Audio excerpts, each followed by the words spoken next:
Gabby, something that I absolutely love to see is that a lot of the top up and coming athletes in gymnastics are Black women. Mm-hmm. How does this compare to your experience training for the 2012 and 2016 Olympics? Well, I know with me, there were some times where I did feel just alone because, everyone has their different cultures and everyone has their different vibes.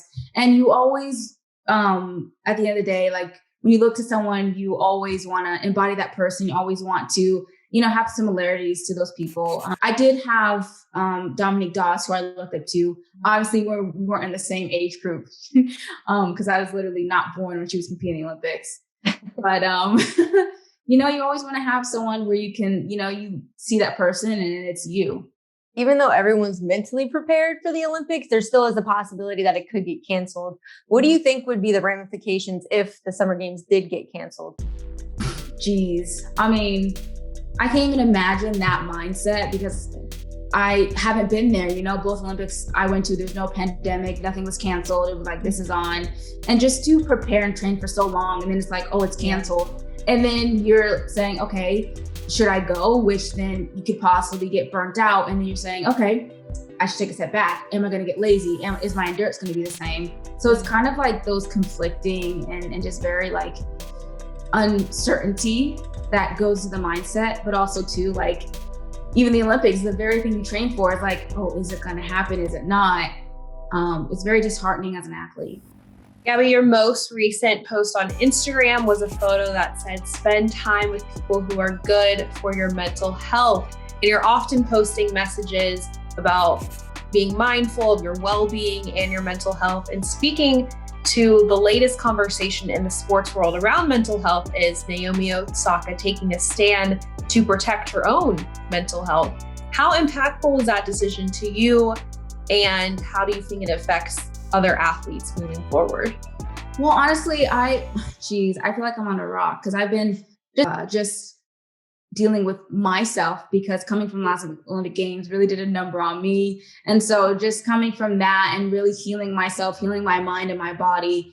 And just really these days I fast my phone. I'm not on social media a lot because social media did damage my personality in a way. So just been taking years off of social media, off of my phone, and really just kind of getting back into who I am.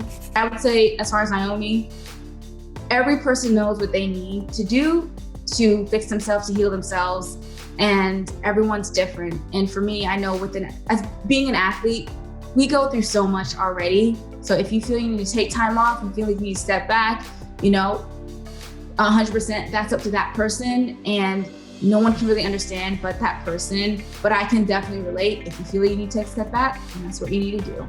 I'm curious what you think this social media and sports media in general can learn from this. And what are some of those tangible things that sports media can do to better cover athletes and mental health?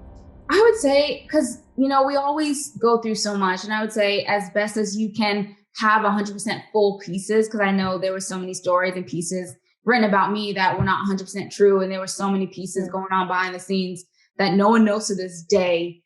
And when you for me, I feel like when people just start going on the gun and start, making up these stories and making up these rumors because you want, views or stories, I think at the end of the day, the athlete should be first and top priority because we already go through so much.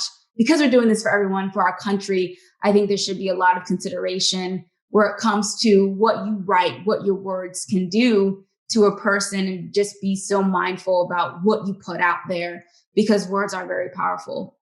Gabby, tell us what you're doing with Smoothie King. I feel like I know you personally because I'm literally in there 2 to 3 times a week getting an island impact, and I see your face everywhere in the Smoothie King. Up on the beam, right, with the press.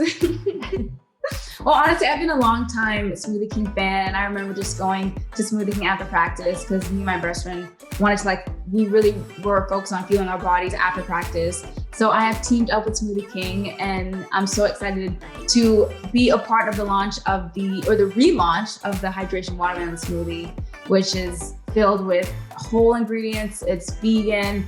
And who doesn't love watermelon, coconut water, and strawberries? It's delicious.